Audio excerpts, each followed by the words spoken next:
Capítulo 2, bloques de construcción. Objetivos. Bueno, vamos a revisar los 8 tipos de datos primitivos que maneja Java. También vamos a revisar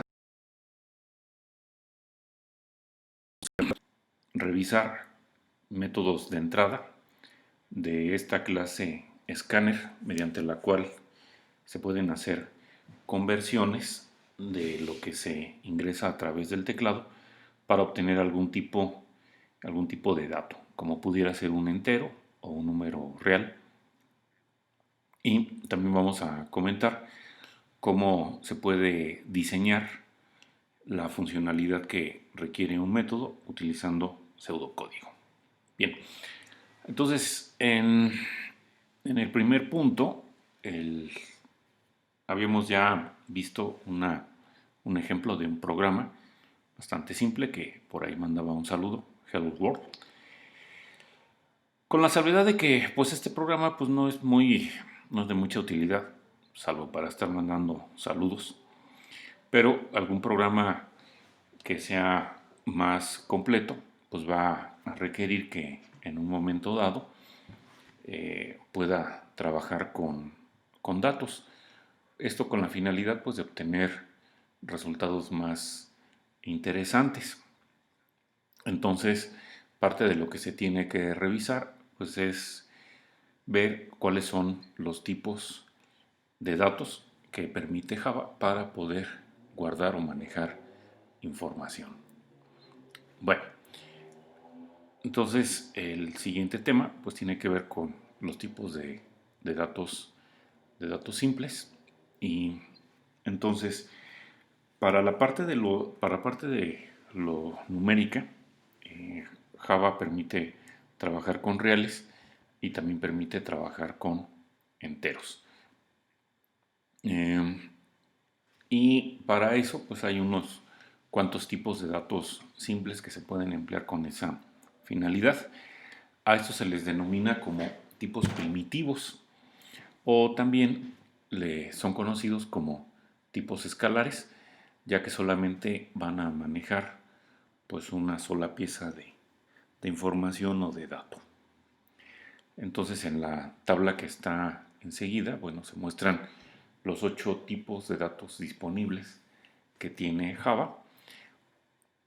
Entonces en la columna que se encuentra más a la izquierda tenemos el tipo de dato Java y después viene una descripción como para qué pueden ser usados. Y en la última columna, bueno, tenemos el rango de valores que pueden aceptar. Si en algún momento ustedes deciden utilizar algún tipo de dato con un valor que se encuentra fuera del rango, pues el compilador va a generar un error. Entonces, los primeros 4 les van a permitir a ustedes manejar enteros. Vamos desde un entero muy pequeño hasta el último, que corresponde con un entero muy grande. Y por otro lado, para manejar números reales, bueno, se tiene 2 tipos. Digamos sería número flotante con precisión simple o sencilla, y que sería el float. Y también está disponible con una mayor precisión, que sería punto flotante doble precisión. Entonces, eso es en cuanto a la parte de numérica. Pero también es posible, dentro de estos tipos primitivos, tener disponible el tipo char para manejar un carácter. Pues el rango está dado por el conjunto de caracteres Unicode, y para manejar también valores lógicos está disponible el tipo boolean, el cual puede recibir esta constante true o false, y sería para representar pues el valor de verdadero o falso correspondientemente. Bueno, podemos entonces quizás escribir un pequeño código simplemente para ilustrar lo anterior, quizás me convenga poner esta ventana del lado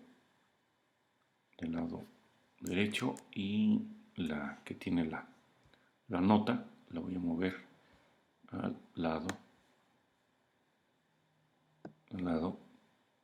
izquierdo. Bueno, ok. Entonces, esos son los tipos primitivos que maneja Java. Y entonces para poderlos utilizar, vamos a necesitar llevar a cabo un proceso que se le denomina declaración de variables. En esta parte vamos a emplear los tipos primitivos que estaban en la tabla que acabamos de pasar. Y esta declaración va a permitir poder apartar o tener localidades con nombre en la memoria. Y en esas localidades se van a poner los valores que van a estar manejando esas variables. Y a este proceso de indicar o de apartar memoria para poder utilizar esas localidades de memoria es a lo que se le denomina como declarar. Y las localidades con nombre, bueno, pues se les denomina variables, ya que su valor se puede estar cambiando durante la ejecución del programa. Entonces, para poder crear la variable, se tiene que hacer lo siguiente. Por una parte, se va a dar a la variable un nombre que el programador deberá de escoger. Y se debe de decidir el tipo de dato de Java que sea más adecuado para los valores que va a estar manejando nuestra variable. La manera como nombras a las variables, bueno, van a observar las mismas reglas que son utilizadas para el nombramiento de las clases, y es una convención de los programadores de Java de iniciar el nombre de la variable utilizando una letra minúscula, contrario a lo que se hace cuando se nombra una clase, en donde se inicia el nombre de la clase con una mayúscula. Y bueno, el nombre que ustedes escojan, pues deberá de describir el propósito que tiene el dato. Ya una vez que ustedes han decidido el nombre y el tipo, pues entonces la variable debe de ser declarada como se muestra enseguida. Anotamos primeramente el tipo de dato, alguno de los 8 tipos primitivos que comentamos hace un momento, y después el nombre de la variable. Y de esa manera, pues entonces habremos declarado nuestra variable. Y bueno, como ejemplo, pues aquí se está declarando a la variable score para que maneje un tipo entero. Habría que observar que, bueno, debemos de determinar nuestra declaración con punto y coma. Entonces, la instrucción en Java va a permitir entonces reservar memoria en la computadora para poder guardar un valor, uno solo a la vez, en la variable o en la localidad de memoria que se está identificando como score. Hay que repetir que, bueno, no es posible que ustedes utilicen espacios para nombrar variables. Por lo tanto, si alguien quisiera utilizar este nombre, nivel espacio dificultad, pues esto no será posible. Pero puedes reemplazar, por ejemplo, el espacio por un guión bajo. O bien, esta segunda opción sería retirar el espacio e iniciar la siguiente palabra con mayúscula, como se muestra enseguida. ¿Sí? Generalmente, bueno, lo que se hace es, de las dos opciones, la que se utiliza más es la segunda, ¿no? Bueno, entonces, si quisiéramos declarar variables utilizando este tipo primitivo, ya lo decíamos, ¿no? Por ejemplo, podrías escribir byte y declarar la variable b, ¿verdad? Podemos poner otra para otro entero. Entonces vamos a llamarle el entero de tipo short llamado s. Luego había otro entero más, podríamos decir i. Había otro entero más de mayor capacidad, tipo long, vamos a llamarle l. Y también decimos que había tipos para manejar números reales o números de punto flotante. Entonces el de simple precisión es float y lo declaramos aquí. Y entonces f va a ser de tipo float, ¿no? Y uno más, el de mayor precisión, vamos a llamarle d y sería double. Y decíamos que también es posible utilizar un tipo primitivo para manejar un carácter, en este caso char. Puedo usar la C, sí, no la he usado todavía. Y finalmente para manejar un valor booleano, ¿no? Entonces, booleano, pues aquí tendría que utilizar otro nombre, ¿verdad? Porque ya utilicé B, vamos a llamarle BL. ¿Sí? Y entonces, bueno, ahí en este pequeño código, pues están puestas entonces las 8 posibles declaraciones con tipos primitivos, ¿verdad? Por supuesto que este programa lo podría ejecutar, pero bueno, las declaraciones simplemente me van a reservar memoria y una vez que se terminen las declaraciones ya no habrá nada que hacer. Ese espacio que se reservó se vuelve a liberar, ¿verdad? Entonces, si yo le digo ejecutar, pues vemos que en la ventana de salida pues no se muestra nada, ¿verdad? De lo que estábamos comentando. Bueno, entonces, pues puedes tú declarar tantas variables como quieras, como se hizo pues acá en el ejemplo. Y es posible que también declares varias variables en una sola línea, siempre y cuando éstas sean del mismo tipo. Entonces, aquí en este caso, por ejemplo, score y hits son del mismo tipo, por lo tanto, yo podría ponerlas en una sola línea, la parte de la declaración, y separando los nombres con comas, ¿verdad? Para tener lo que es una lista, ¿sí? Entonces, acá también pues pude haber hecho lo mismo, ¿no? Por ejemplo, vamos a pensar que tengo el entero i1 y le puedo decir, ahora quiero el entero i2, el i3, el i4, ¿verdad? Esa sería una manera entonces de declarar más de una variable que es del mismo tipo en una sola línea. Entonces, bueno, en la parte de la nota, pues digamos, estarías reservando memoria que está siendo identificada con el nombre score, hits, y hay una más que es en este caso level, que es de tipo char. Uh-huh. Y bueno, si entonces pensamos que la declaración de una variable es el equivalente a crear una caja o apartar un espacio en la memoria, la siguiente pregunta es, bueno, ¿y cómo pongo los valores en la caja? Para llevarlo a cabo, pues es necesario que se realicen asignaciones. Entonces, eh, la manera de hacerlo, es decir, poner un valor en alguna variable, es utilizando el símbolo de igualdad o el símbolo de igual. Entonces, este símbolo aquí en Java se le denomina operador de asignación. No es, bueno, lo conocemos como igualdad, pero en Java lo manejamos o se le denomina operador de asignación. Entonces, las asignaciones simples pues tienen el siguiente formato. Anotas el nombre de la variable, después viene el operador el símbolo de igualdad y a continuación el valor literal. ¿Sí? Entonces, si queremos, por ejemplo, poner a la variable score el valor de 0, pues entonces escribimos al lado izquierdo del símbolo de igualdad lo que es la variable y después del lado derecho el valor literal, terminando con punto y coma, ¿sí?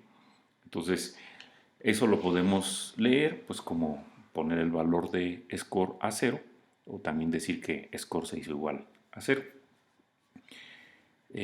Podemos en un momento dado juntar la declaración de una variable con asignar un valor inicial a la misma y eso se muestra aquí enseguida, ¿no? Entonces aquí se está declarando la variable score y a su vez se está inicializando con el valor que está a la derecha del símbolo de igualdad. Por supuesto que dijimos que, bueno, esto que está aquí es equivalente a tener estas dos sentencias, ¿verdad?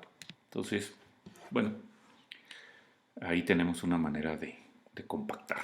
Entonces, si le seguimos intentando poner algo acá a nuestro código, podríamos, por ejemplo, aquí donde se está declarando la variable b para que sea del tipo byte, podríamos asignarle un valor literal, pues aquí sería un entero, ¿verdad? Si recordamos si revisamos la tabla que estaba previamente, bueno, en esa tabla se puede ver que el rango de valores está de menos 128 a 127. Entonces, el valor que le pongas, pues deberá de estar en ese rango, ¿sí? Vamos a pensar que alguien dice, bueno, ok, ¿y qué pasa si en vez de ponerle un valor que está fuera, un valor dentro del rango, pongo un valor que está fuera del rango, por ejemplo, 256? ¿Qué sucede? Bueno, si ejecutamos ese programa aquí en el JDUL, pues vemos lo siguiente. Me dice que para este programa prueba, en la línea 3, pues tiene un error, ¿verdad? Dice que son tipos incompatibles y dice que hay una posible pérdida de conversión cuando se asigna el entero a un byte, ¿sí? Bueno, aquí también vale la pena comentar que cuando tú pones un entero como 256, automáticamente Java lo va a manejar ese valor literal como tipo int. Entonces podríamos decir que eh, un entero literal es tipo int, ¿verdad? Bueno, eso quiere decir entonces que pues yo estoy tratando de meter un entero. Aquí todavía, bueno, todavía aquí no lo he comentado, pero por ejemplo para guardar un entero tipo byte se utiliza un byte. Para utilizar un entero, o bueno, para manejar un entero tipo short, se utiliza el doble del byte, o sea, se usarían 2 bytes. Para guardar o manipular un entero tipo int, se utiliza el doble del short, serían 4. Y para el caso del entero tipo long, se utilizan más bytes, en este caso serían 8. Entonces, en este ejemplo que tengo por acá, pues está intentando meter este 256, lo está manejando como un entero que está manejando 4 bytes. 4 bytes dentro de un solo byte. Pues claramente no cabe este carro en este pequeño espacio. ¿Qué se hace en una situación como esta? Bueno, eso lo vamos a ver un poco más adelante, pero pensando que dijera yo, ok, si escojo un valor que está dentro del rango, dijimos que para el byte debería de estar de menos 128 a 127, entonces yo puedo escoger por ejemplo, un valor como 10. Ese sí sería válido. Pero aún así, ahí va a haber error, porque este 10, por defecto, todos los enteros literales, Java los va a manejar como del tipo int. Entonces, no cabe, ¿verdad? Eso ya lo habíamos dicho. Bueno, algo que vamos a ver más adelante es para poder resolver este problema o esta situación, habría que hacer una conversión de tipo. Una conversión de tipo básicamente es decirle que lo que se encuentra, bueno, que hay un valor que queremos convertir, en este caso el 10. Entonces, si yo quiero convertir el 10 a un tipo byte, entonces para hacer la conversión tendría que escribirlo de esta manera, ¿no? Entonces, encerrando entre paréntesis al tipo que se quiere convertir, se estaría haciendo una conversión de tipo. Y de esa manera, pues ya se podría hacer la asignación correspondiente, ¿no? Entonces, ahora si ejecutamos, pues ya no va a marcar un error de compilación, porque este entero literal que es de tipo int lo está convirtiendo a tipo byte y de esa manera se podría meter a este tipo de entero, ¿no?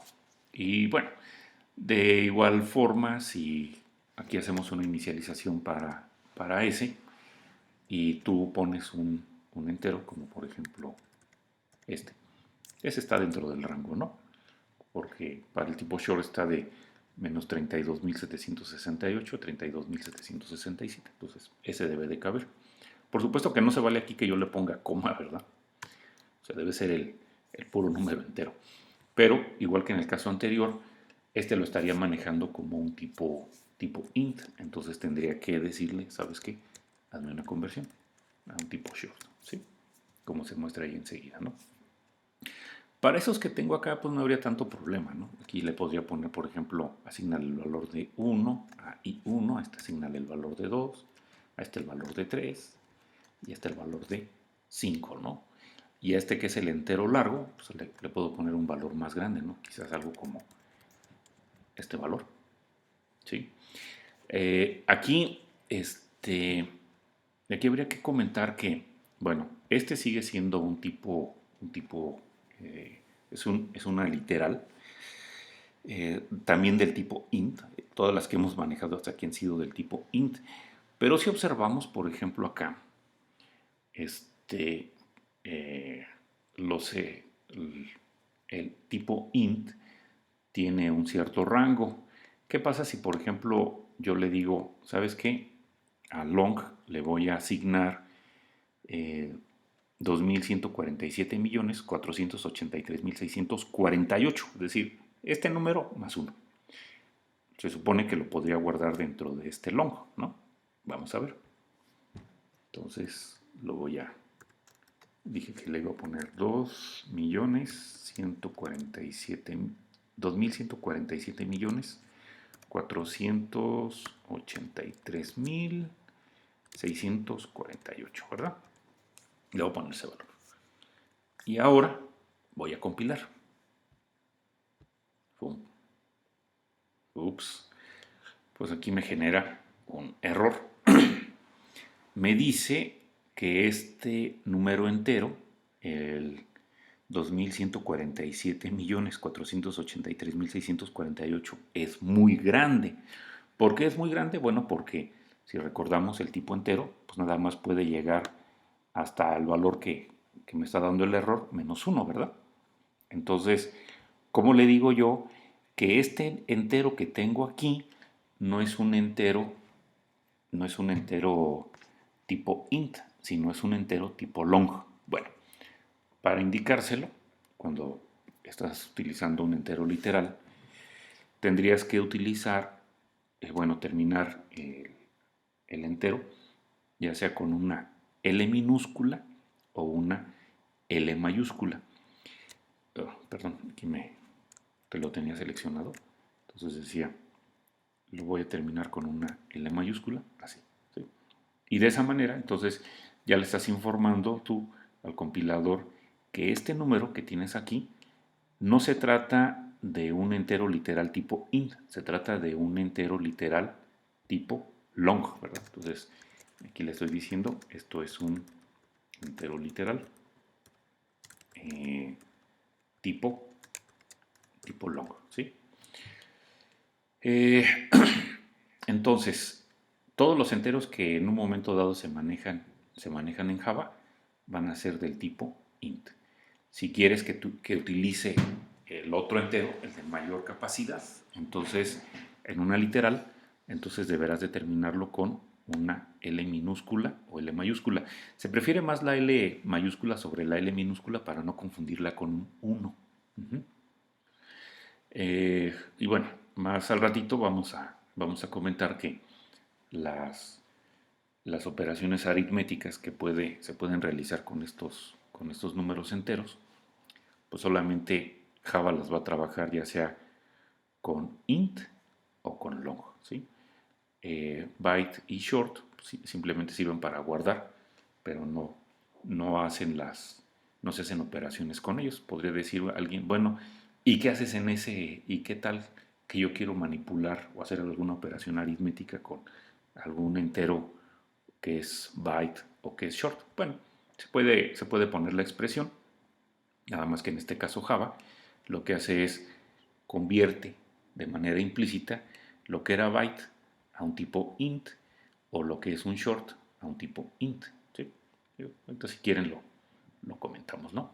Entonces, bueno, ese es el tipo por defecto, el int que maneja Java para lo que son los enteros. Bueno, de igual manera, bueno, podríamos seguir haciendo inicializaciones de las otras variables que se declararon. Por ejemplo, aquí yo le podría decir el 12. Este 12 igual, es un entero y entonces es del tipo int.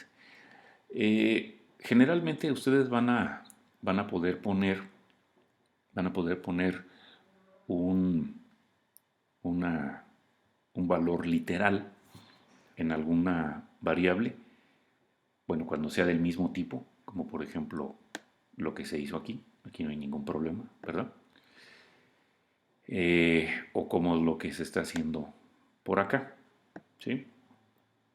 Cuando es de mayor capacidad, o bueno, no de,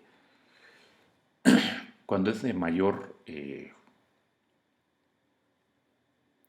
rango, lo que, lo que se quiere asignar o, o- o tiene un tamaño mayor, lo que se quiere asignar a un tipo de menor capacidad, entonces ya dijimos que lo que se tiene que hacer es una conversión. Entonces la pregunta aquí sería, bueno, y este 12 que es, podríamos decir, de menor capacidad respecto a un flotante, no lo he comentado, pero bueno, todos los enteros son de igual o de menor capacidad a un flotante o a un double, ¿sí?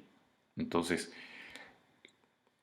la pregunta es, ¿se tendría que hacer algo cuando queremos meter algo de menor capacidad o de menor precisión, como es el caso, eh, en alguna variable que es de mayor capacidad o mayor precisión? Bueno, no. Ahí en ese caso Java hace la tarea por nosotros y promueve o convierte este valor, este 12 que es tipo int, a un tipo float para poderlo guardar aquí en esta variable, ¿sí? Y de igual manera, bueno, si hiciéramos algo, bueno, si ponemos una expresión similar para el double, estaría sucediendo lo mismo. Este tipo int sería promovido a un double para poderlo poner entonces en la variable d. Eso lo hace automáticamente Java, ¿no? Digo, cuando no hay, vamos a decirlo así, pérdida de precisión, Java se encarga de esa chamba. Pero si no, entonces el programador debe de poner código, como esta conversión de tipo que anotamos acá, para esa situación. Ahora, a lo mejor alguien podría preguntarse, bueno, ¿qué tal que yo en esta literal le quiero indicar que ese 12 es un flotante? Bueno, Si eso se lo quieres tú indicar, puedes en un momento dado, al igual como lo hicimos con el entero literal tipo long, podrías tú utilizar una F minúscula o una F mayúscula para indicarle que esa literal, en este caso, se trata de una literal tipo long, ¿sí? Y de manera similar podríamos decirle que este 23 es una literal de tipo doble, utilizando una D minúscula o mayúscula al final del número, ¿verdad? Entonces, ahí tenemos, ahí tenemos eso, ¿no? Bueno, por supuesto que podemos hacer la ejecución la ejecución de esto y ver que, bueno, el error que nos estaba saliendo anteriormente con esta asignación, ya le estamos diciendo que esta literal es tipo long, ya no debería de aparecer, ¿verdad? Y vemos que, pues efectivamente, ya no hubo error al compilar. Bien, entonces, continuando con la nota,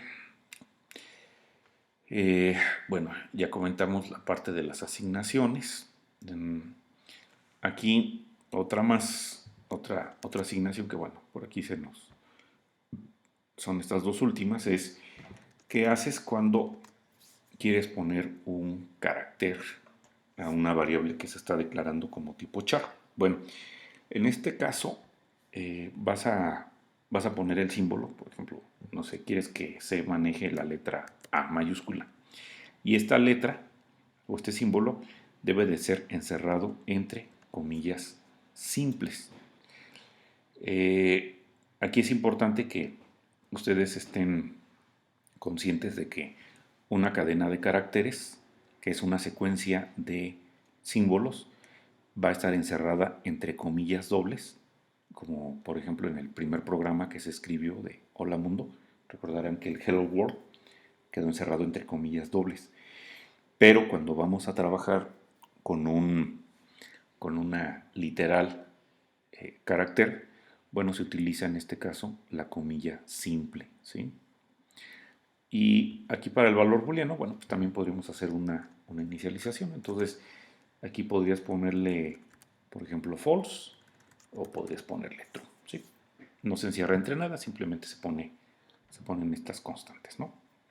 Y bueno, de esa manera, pues entonces se estaría asignando a una variable tipo char un carácter y a una variable booleana, pues el true o el false, ¿verdad? Se puede ejecutar para ver que, pues efectivamente esto no genera ningún error. Bueno, eh, cuando quieres que pues el dato no esté cambiando en el programa, es decir, eh, pues vamos a necesitar crear o tener una constante. Y entonces, pues casos en los que se ocupa tener o manejar una constante, pues es como, por ejemplo, cuando necesitas poner cuál es el máximo o el mínimo o la mínima calificación en un examen, o la cantidad de horas que hay en un día, o el valor de alguna constante como por ejemplo puede ser pi. Entonces la manera de hacerlo pues es debemos de preceder a la declaración de la variable con final, ¿sí? Y ya sea que le asignes el valor al momento de hacer la declaración, como se muestra aquí, o en un momento dado podrías poner la asignación más adelante, pero eso sí, ya no sería posible que vuelvas después a ponerle otro valor. Por ejemplo, si, si ponemos esta declaración e inicialización en nuestro código, veamos qué pasa. Bueno, ahí está. Decía yo que puedes tú poner la declaración en algún, bueno, primero de la constante. Luego quizás puede haber por ahí algunas otras cosas más. Y después, por ejemplo, acá le puedo decir que a la variable horas le quiero asignar el valor de 24. Si después, sentencias más adelante, decido yo decirle que ahora horas quiero que tenga el valor de 12, vemos qué pasa cuando se compila ese programa. Bueno, cuando se compila, pues ya vemos que en la línea 17, pues me aparece un error. Me dice que la variable horas podría haber sido ya asignada. Pues sí, efectivamente, se hizo en la línea 24. Por lo tanto, esta asignación que se está aquí intentando hacer, que básicamente pues es cambiar el valor, pues ya no se va a poder, ¿verdad? Bueno, entonces esa sería la manera como podemos entonces hacer que una variable pues, se comporte como una constante, anotando final al principio de la declaración, ¿sí? Bueno, hay una convención para nombrar lo que son las constantes y es utilizando solamente letras mayúsculas. Entonces, ¿qué podría ser, por ejemplo, qué podríamos hacer si a lo mejor la constante tiene dos nombres? Por ejemplo, que alguien diga, pues a lo mejor este es el formato de horas largo, ¿no? O, por decir algo. Alguien podría decir, pues ponle horas largo, pero digo, para facilitar un poquito la lectura, cuando el nombre de la constante está compuesto por dos palabras, ahí se acostumbra a utilizar el guión bajo, ¿no? En el caso de que el nombre de la constante esté requiriendo de dos palabras. Bueno, pues ya la parte, la siguiente parte, o como para hacer algo más interesante, pues es involucrar a lo que son los operadores aritméticos, los cuales pues los podemos involucrar en las sentencias de asignación, para que de esta manera, pues bueno, un código como el que hemos estado aquí anotando, pues no nada más se estén haciendo o se estén inicializando con las literales que ahí se están indicando. Entonces, pues las operaciones aritméticas que no son familiares, como suma, resta, multiplicación y división, son soportadas por Java. Y también está soportado el operador de residuo, el cual se indica con el símbolo de porcentaje. Estos cinco operadores pues son operadores binarios, es decir, requerimos dos operandos, ¿no? Entonces, en el ejemplo, bueno, en este ejemplo que está aquí en la nota, se declara la variable x y posteriormente a x se le asigna una suma, ¿verdad? De 10 más 25. Es decir, que primeramente se va a evaluar la expresión y el resultado de la expresión se estaría asignando a la variable x, ¿verdad? Entonces, lo que se encuentra del lado derecho, pues es la expresión y habría que comentar que, bueno, estos operadores, los operadores aritméticos, se encuentran sobrecargados, ya que cuando se están haciendo operaciones, Java distingue entre operaciones con enteros o distingue operaciones con números reales o de punto flotante. Y a su vez, dentro de los enteros, hace una distinción entre el entero que maneja por defecto, el tipo int, o el entero largo, ¿no? Y sucede también de manera similar para los números reales. Distingue entre precisión simple, que sería el float, o precisión doble, ¿sí? Entonces, bueno, eso pues hay que tenerlo presente, porque después se puede dar la situación en que pues no se esté obteniendo el resultado esperado. Por ejemplo, si alguien pone esta división 30 entre 4, pues el resultado es 7, por la razón de que los operandos definen el tipo que se va a devolver. Entonces, si los dos operandos son del mismo tipo, como es este el caso, entonces aquí se estaría dividiendo esta literal tipo int entre esta otra literal tipo int. Por lo tanto, el resultado deberá de ser un tipo int. ¿Sí? De igual manera, acá por ejemplo tenemos unas literales de precisión simple que es 30.0 siendo dividido entre 4.0 y por lo tanto el resultado pues también va a ser un, un, este, un flotante de precisión simple. ¿Sí? Entonces eso pues habría que tenerlo presente. Podríamos decir entonces que, bueno, en este caso la división puede hacer división entera cuando los operandos son enteros o puede hacer división real cuando estás utilizando operandos que son valores, bueno, que son números reales, ¿no? Ahora, la otra podría ser, bueno, ¿y qué pasa cuando tengo una combinación?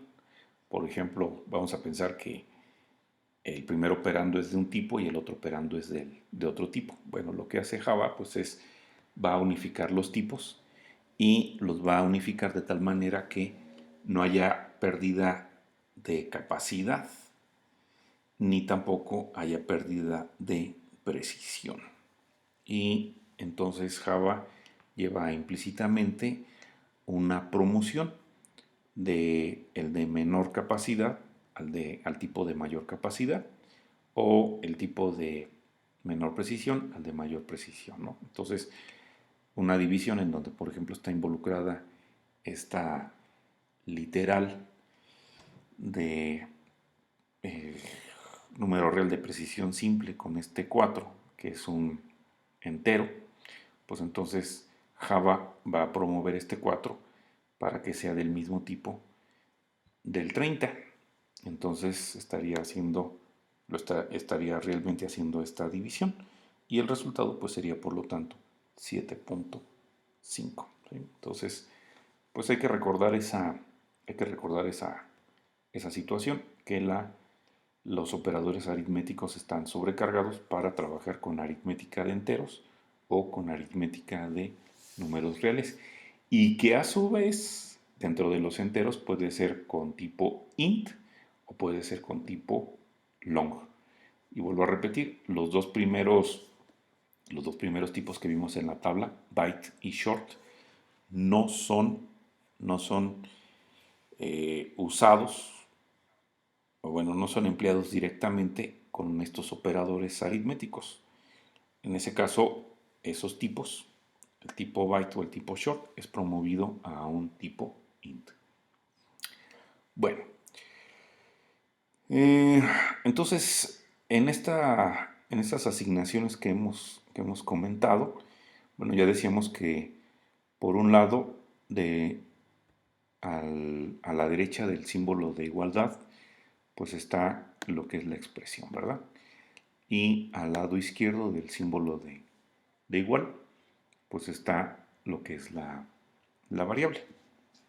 Bueno, en la expresión del lado derecho de, lo, bueno, de esta asignación, también se pueden involucrar variables. Y ya no estamos aquí en este caso, bueno, en esa situación ya no se estaría trabajando con la posición, pero sí con lo que es el contenido. Entonces, aquí en este ejemplo, bueno, se está calculando el costo de algún producto. Podemos observar que se declaran tres variables de tipo double, precio, impuesto y costo, ¿verdad? Enseguida se hace la asignación de este entero 1000 a la variable precio. Hay que recordar que este entero 1000 pues, va a ser promovido a un tipo double para que se pueda poner en esta variable, ¿verdad? De igual manera sucede con el impuesto. Y Enseguida, bueno, se calcula la expresión que se va a asignar a costo. Está utilizando pues, las variables que fueron declaradas eh, y puestas con un valor, ¿verdad? Entonces aquí en este caso se va a multiplicar precio por 1 más el impuesto entre 100, ¿verdad? Y bueno, según eso, debería de ser un impuesto del 16%. Bueno, uh,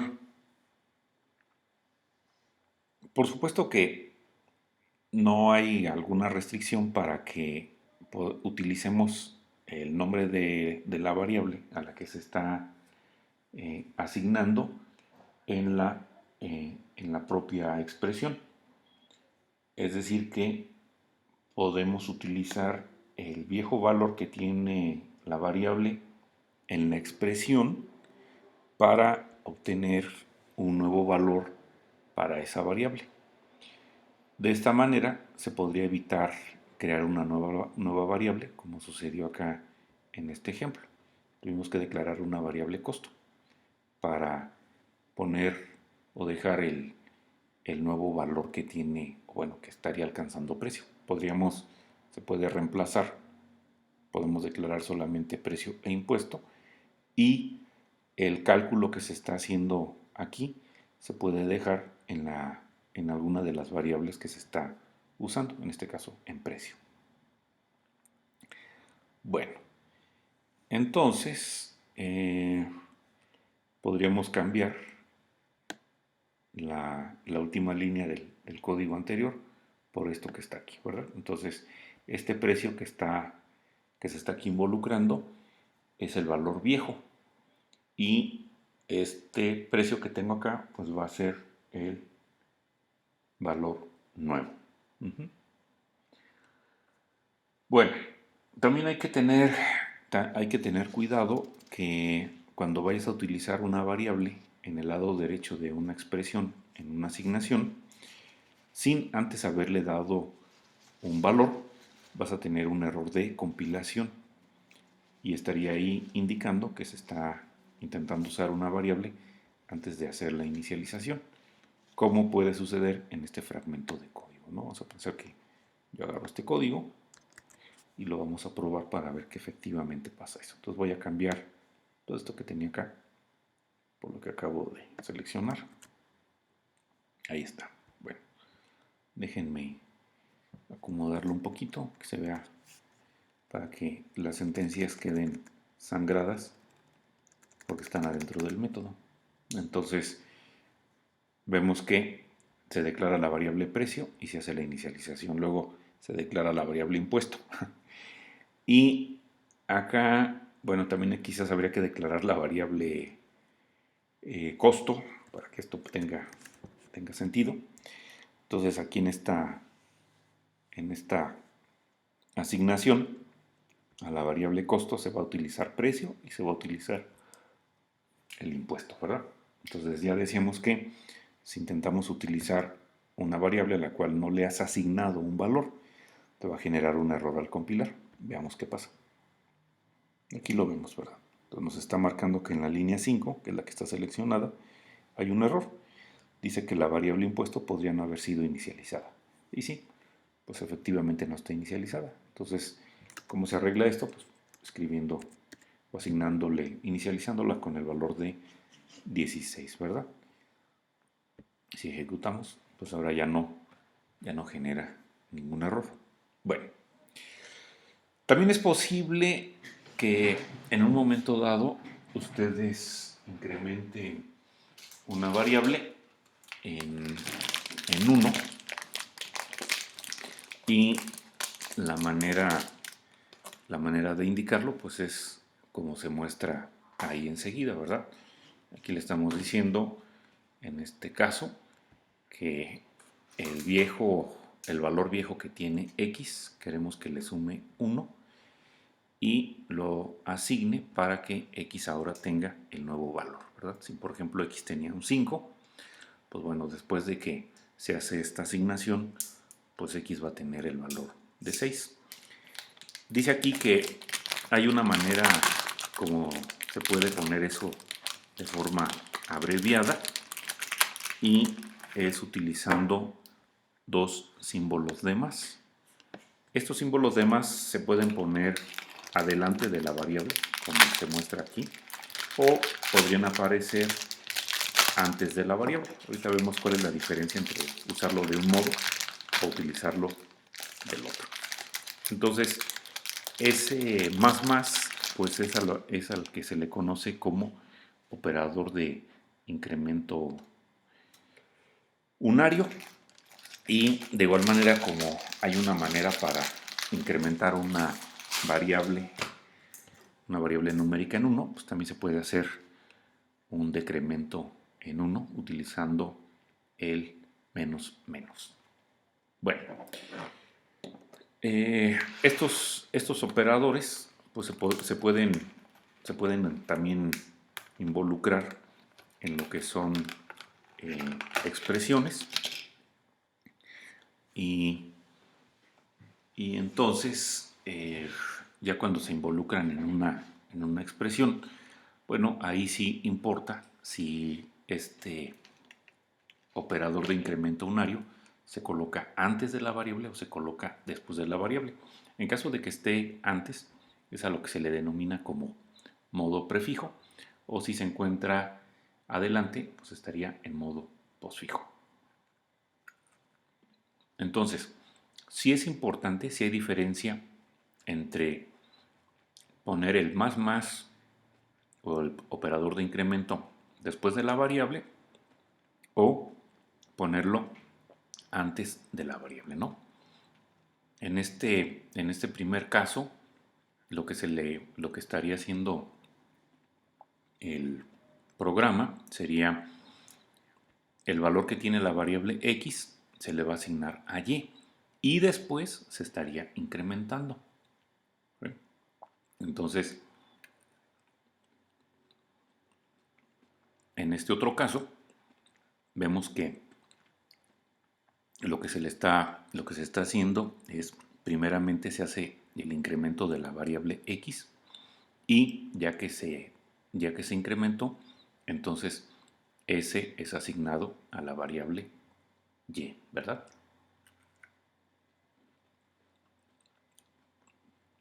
Bueno, de esta manera entonces, si tengo una sentencia como esta, pues tanto x como y van a tener valores diferentes, ¿verdad? Si tengo una sentencia como esta, tanto x como y van a tener el mismo valor. Podemos hacer la prueba, digo, para que se vea un poco más claro. Entonces, voy a hacer esto. Voy a declarar dos variables. Primeramente la x, y si quieren la inicializo con el valor de 10. Y luego la variable y, ¿verdad? Enseguida voy a hacer la primera asignación utilizando modo posfijo. Entonces a y le voy a decir que le asigne el valor de x y después haga el incremento. Bueno, para ver qué valor tiene x y qué valor tiene y después de esta operación, pues voy a tener que utilizar un system out. ¿Sí? Le voy a decir primeramente que me muestre la x y en otra línea le voy a decir que me muestre la variable y. ¿Sí? Habíamos visto ya que esta salida a la pantalla la habíamos visto con una cadena literal, pero también podemos poner una variable, ¿no? Como es este el caso. Entonces, si ejecuto el programa, algo me hizo falta, claro, el punto y coma, ¿verdad? Bueno, ahí está. Entonces vemos que tanto la variable x como la variable y tienen valores diferentes. Entonces, lo que se le dijo es que con esto es que a la variable y se le va a poner el valor que tiene x, que en este caso es 10, y después el valor de x se incrementa, ¿verdad? Entonces, al mostrar x, pues vemos que tiene 11 y y tiene el valor de 10. Ahora, vamos a decirle que incremente primero y después asigne. Ejecutamos el programa. Y ahí vemos, ¿no? 11 y 11, ¿sí? Entonces, ¿por qué sucedió eso? Bueno, porque primeramente se hace el incremento, ¿verdad? Y ya después el valor de x, que ya está incrementado, es asignado a y. Y por lo tanto, las dos variables quedan con el mismo valor. Bueno, eh, también es posible hacer otras compactaciones al momento de asignar una expresión, y esta se presenta cuando el primer operando es la variable que va a recibir la expresión. Es decir, si ustedes tienen algo como lo siguiente, tienes una variable que se le va a asignar un valor, donde el primer operando es esa variable que estaría recibiendo el valor, seguida de un operador binario y a continuación una expresión. Bueno, aquí me hizo falta poner el punto y coma. Entonces, una manera de compactarlo, bueno, la manera de compactarlo sería la siguiente: pones tu variable, luego pones el operador binario, luego el símbolo de igualdad y enseguida la expresión. Entonces, eso se va a poder hacer, esta compactación se va a poder hacer siempre y cuando el primer operando en tu operación eh, aritmética sea el tu variable, perdón, se puede hacer cuando el primer operando de esta expresión aritmética es la variable que va a recibir el valor.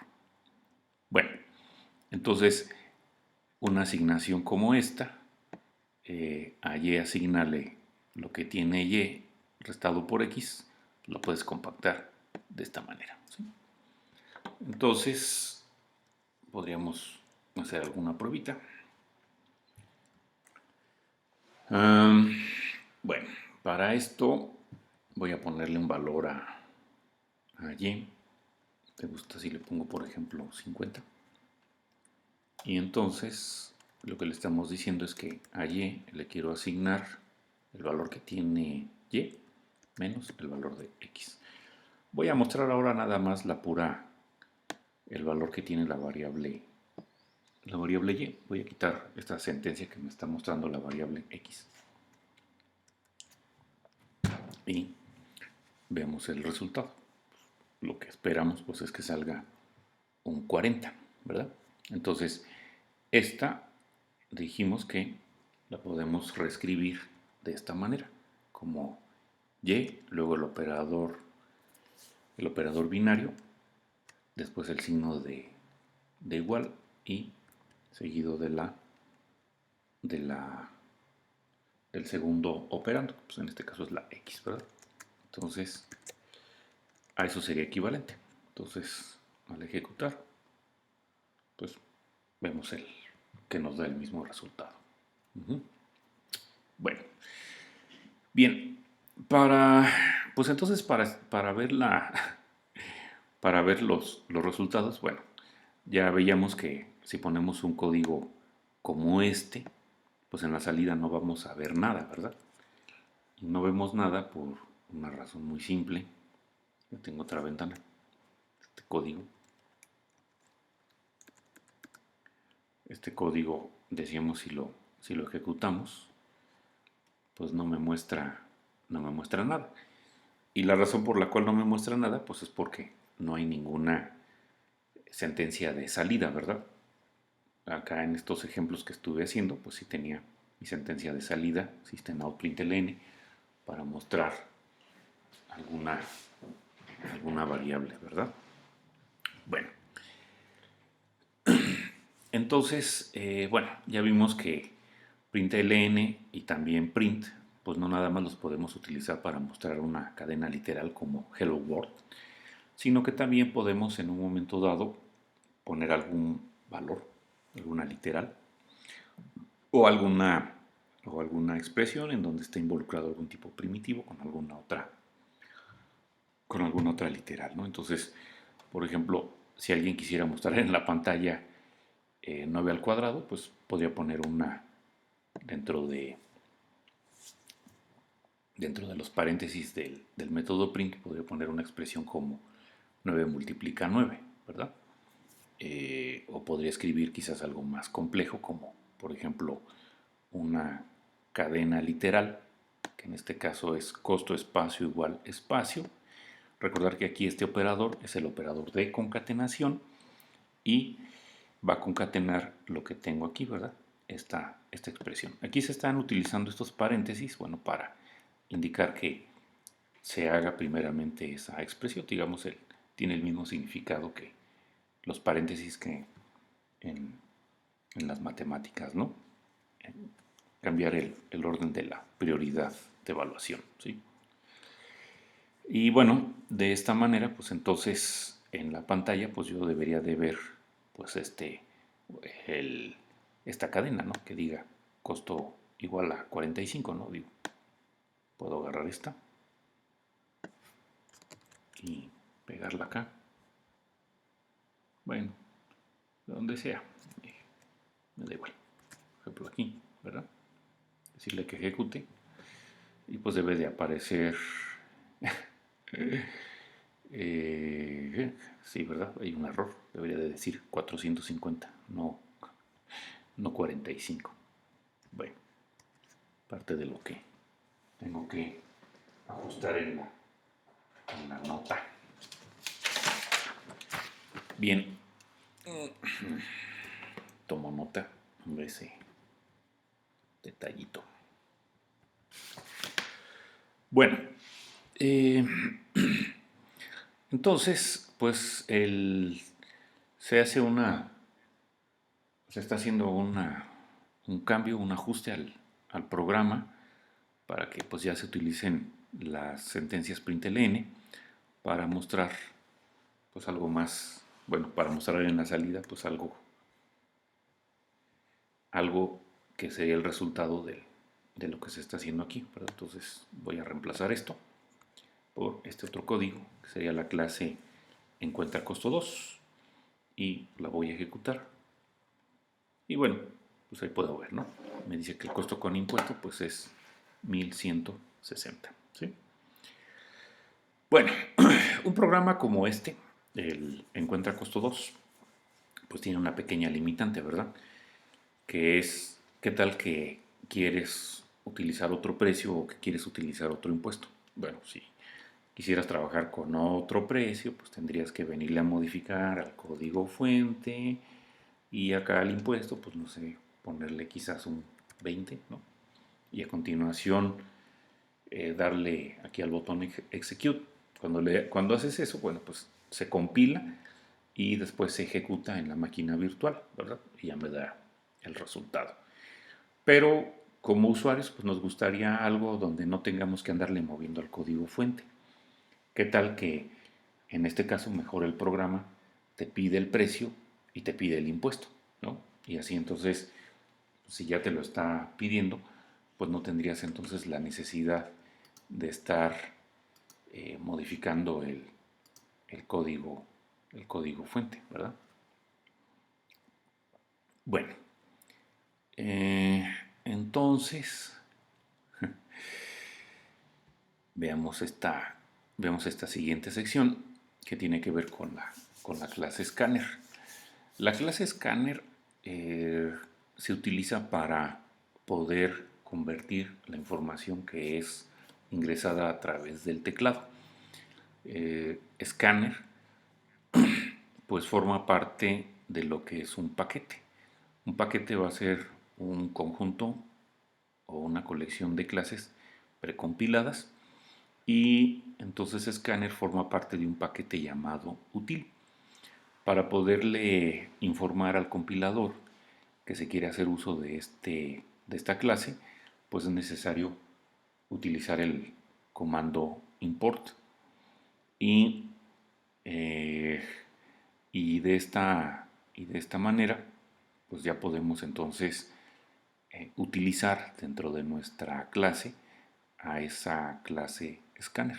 Entonces, esta sentencia, pues habrá que ponerla al inicio de, bueno, sería la primera instrucción que debería de estar en, en nuestro código. Esta se pone afuera de la clase. Y de igual manera, si hay varias clases que quieres utilizar de algún paquete y te da un poco de flojera escribir todo eso, bueno, puedes reemplazar el nombre de la clase por un asterisco y de esa manera entonces le estarías diciendo que, o le estarías informando que quieres acceder a todas las clases que están en ese paquete, ¿no? Como se muestra aquí enseguida. Se le está pidiendo que se utilicen todas las clases del paquete útil. Bueno, por supuesto que eso puede ser útil, pero eh, la mayoría de los programadores prefieren en un momento dado indicar cuáles son las clases que se están ocupando y no dejar algo tan general como esto, ¿no?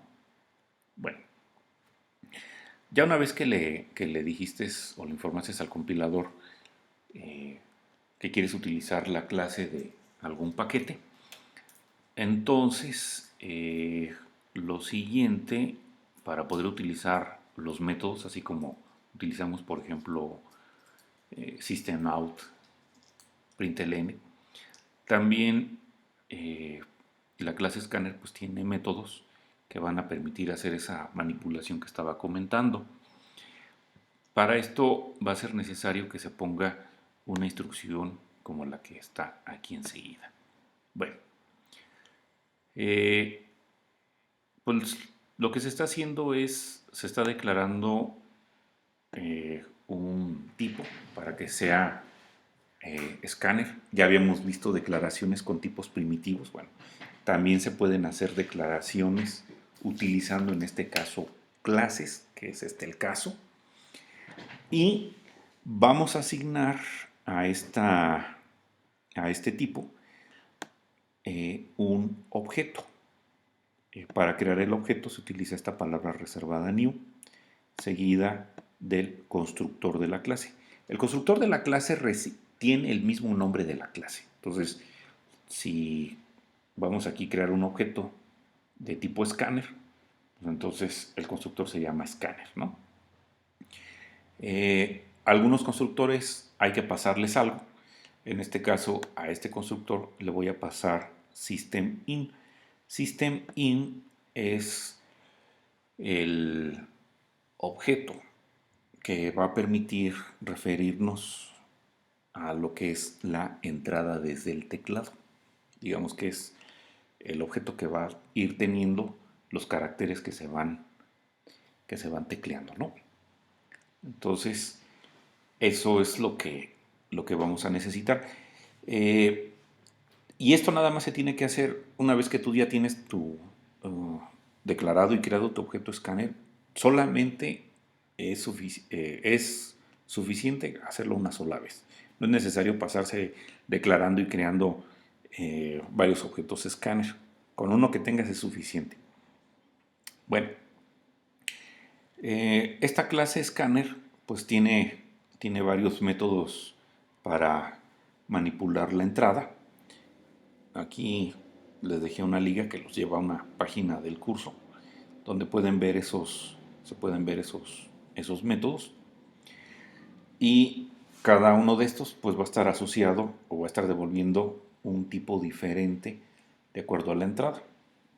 Entonces, bueno, aquí podemos quizás ver esos métodos, bueno, algunos, en realidad tiene más, hay más métodos, pero bueno, a ver. Tendría que ir a cómputo FISMA, Dumich MX computación, ¿verdad? Y entonces esa tablita, habría que entrar aquí a notas y el cuadro que les estaba comentando se encuentra, bueno, cuando utilizas la liga te va a mandar a esta página, ¿no? Y aquí están. Estos son los métodos de la clase, algunos de los métodos de la clase scanner. Entonces, vemos que, por ejemplo, el método nextDouble va a recuperar o va a convertir lo que es la entrada para que te dé algo que es de tipo double, en el caso de que se pueda, porque a lo mejor algún chistoso pone una palabra y no un número, pues ese no lo va a poder convertir. Y también hay un método que se llama nextInt, para que en este caso de la entrada se haga la conversión a un tipo primitivo int, ¿sí? Está el método nextLine, con este vas a leer toda la línea de datos y estaría devolviendo un string. También está el método next, nada más que en este caso este va recuperando lo que son elementos o tokens, y esos tokens son strings. Y de igual manera, bueno, hay otros métodos eh, para hacer la conversión a otros tipos primitivos. Por ejemplo, nextBoolean, les daría un boolean, nextByte, nextFloat, nextLong, nextShort, ¿sí? Entonces, pues ya ustedes escogen cuál de estos métodos es el que les va a ser de utilidad, ¿no? Por ejemplo, si vas a pedir el día de la semana de manera numérica, pues te convendría utilizar nextInt, o si vas a pedir, por ejemplo, eh, los años de alguien, pues a lo mejor podrías utilizar el, el nextByte, ¿no? Digo, menos que haya, bueno, ahí pudiera haber algún error si alguien vive más de 127 años. Bueno, entonces, acá en este, en este pedazo de código, estamos observando entonces que se declara la variable x de tipo int, y ya una vez que que se hizo la declaración del objeto scanner y se creó el objeto, entonces con ese objeto ya podemos utilizar este método nextInt. Y entonces lo que se ha leído desde la entrada estándar, ahí habría que comentar que en ese momento la suspensión del programa queda detenida para aceptar la entrada. Ustedes ingresan el número y presionan Enter, y entonces el programa continúa. Y luego acá, por ejemplo, se declara una variable y para que en este caso convierta la entrada a un tipo, bueno, a un tipo doble, para obtener un número real, ¿verdad? De precisión doble. En el caso de que quieran ustedes obtener un carácter, no hay un método directo como nextInt o nextDouble. Para ese caso es necesario utilizar el método next, y seguido del uso de otro método llamado charat. Este método charat es de una clase que vamos a utilizar con bastante frecuencia, la clase string. Y esta clase tiene este método charat, el cual permite extraer un carácter. Aquí en el argumento que se le da, perdona, sí, en el argumento que se le da al método, se le está poniendo el valor de 0 para indicar que queremos referirnos al primer carácter, ¿sí? Entonces, el programa, el encuentra costo, pues ahora va a quedar de esta manera. Entonces, lo voy a copiar y voy a reemplazar el que tengo por aquí, ¿verdad? Entonces, este que está aquí va a ser reemplazado por encuentra costo 3, ¿no? Bueno, aquí por alguna razón estas llaves las deja todas muy mal hechas, pero bueno, ahí están arregladas, ¿no? Bueno, aquí es importante, cuando ustedes utilizan el JDoodle, hay que observar que este botón que dice aquí Interactive está apagado. Cuando vayas a estar leyendo desde la entrada estándar, es importante que lo actives. Entonces, como está aquí, ahorita está apagado, ahorita está prendido, ¿sí? Entonces, bueno, la pregunta inicia sería, bueno, ¿qué tal que está apagado? ¿Qué pasa? Bueno, si está apagado y le dices que se ejecute el programa, veamos qué es lo que nos dice. Bueno, ténganle un poco de paciencia aquí pues no sé si es al internet Ok, bueno, gracias. Pues vemos aquí que pues nos aparecen los mensajes que están, o las cadenas literales que están puestas por las líneas 6 y 7 aquí en la salida, que dice revisar precio del producto, línea 6, ingresar precio inicial y ya. Pero después acá dice algo como esto, J. Doodle Time Now. No, bueno, no sé si eso es tiempo fuera. Y dice, si tu programa lee la entrada, por favor, eh, ingresa las entradas en el cuadro STD IN que está encima, o sea, en esta parte. Podría uno hacerlo. Eh, bueno, para este caso no me serviría. O intenta habilitar el, la opción, bueno, el, el modo interactivo. Ahorita está apagado, entonces aquí lo habilitas, que está encima, ¿verdad? Y por favor revisa que tu programa no contenga un ciclo infinito. Bueno, esa podría ser otra causa por la cual se quede así como que dando vueltas el compilador y decida, ¿sabes qué? Este, ya, ya no voy a seguir con la ejecución del programa. ¿Sí? Bueno, pues nada más para este caso, digo, cuando vayas a utilizar el escáner, pues sí es importante que eh, pongamos lo pongamos en modo interactivo, ¿no? Entonces, si vuelvo a ejecutar, y ahora sí, me dice ingresar precio inicial. Entonces escribo un número, por ejemplo, podría ser 1000.5 o 50. Luego le doy enter. Y enseguida me va a pedir que se ingrese el impuesto. Vamos a ponerle un impuesto del 12.5%, ¿no? Entonces pones tu número y presionas enter, ¿verdad? Y ya me hace, y ya, bueno, me muestra otra salida en la pantalla, que es lo que corresponde a la línea 12, y con esta cadena literal seguida del precio que calculo, ¿verdad? Bueno, la pregunta necia es, bueno, yo ejecuto el programa y me pide que ingrese el precio inicial, y entonces aquí le pongo, pues no sé, cualquier cosa menos un precio, por ejemplo, hola, ¿qué va a pasar? Bueno, lo que podemos aquí observar, pues es que el programa va a tronar, porque hola, pues no puede ser, o en esta entrada hola, pues no puede ser convertido como se esperaría aquí en la línea, o bueno, como lo tendría que ser aquí el método next double de la línea 8, pues a un número, a un número real. Entonces, bueno, me dice que hay una excepción o error al momento de ejecutar main en, en esta, bueno, y que es de este tipo, del tipo input mismatch exception. Las excepciones, vamos a ver que varias de ellas están identificadas o son manejadas también como clases.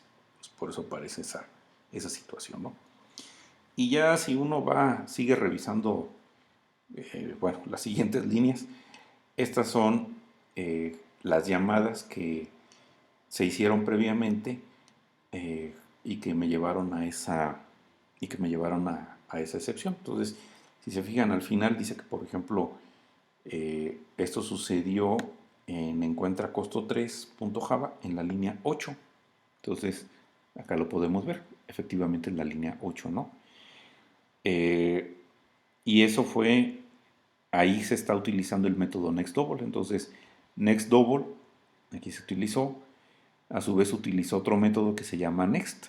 Aquí te estaría diciendo en qué línea está, qué línea de esta clase se, está, se hizo la llamada. Y de igual manera aquí lo podemos ver hasta que en un momento dado se lanza la excepción, ¿no?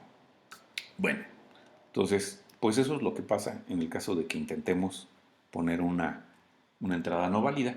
Se puede hacer el código más robusto para que pues una situación como esta, pues en caso de que llegue a suceder, pues no termine tronando el programa. Pero bueno, eso es tema para más adelante, ¿no? Bueno, para la parte del diseño del programa, esto esto del diseño, pues es la tarea de saber o de considerar exactamente cómo debemos de construir el software. Es decir, cuáles son los pasos que se debe de llevar a cabo para cierta tarea, ¿no? Y ya la parte de la escritura del código es a lo que se le conoce como la implementación. Entonces podríamos pensar que hay como dos partes, ¿no? Una parte de diseño y una parte de implementación. Para programas más complejos, pues sí es importante que uno haga esta parte del diseño antes de empezar con la implementación. Eh, ya programas más, programas de Java más grandes, pues van a requerir de una o más clases. Y aquí, por ejemplo, en este programa que nosotros tenemos, bueno, efectivamente tenemos una sola clase encuentra costo, pero ya estamos utilizando otra clase más, que es la clase escáner, ¿no? Y estas clases a su vez pues pueden tener una o más métodos. Vimos, bueno, que la clase escáner pues tiene algo, mostré algunos de los métodos, pero si alguien quiere ver exactamente cuántos métodos más tiene, bueno, aquí por ejemplo, si uno sigue esta liga, me va a llevar a la documentación de la clase, de esta clase escáner. Esta documentación de esta clase, si recordarán, ayer en el capítulo 1 dijimos que hay unos comentarios de documentación que son procesados con una herramienta llamada Javadoc. Entonces, esa herramienta Javadoc me genera precisamente toda esta información que aquí ustedes están observando, ¿no? Bueno, entonces, pues aquí hay un resumen de los constructores. Recuerda que los constructores se llaman igual que la clase, ¿no? Escáner. ¿Sí? Entonces, aquí en esta situación, bueno, yo utilicé, bueno, yo estoy intentando usar uno de los constructores.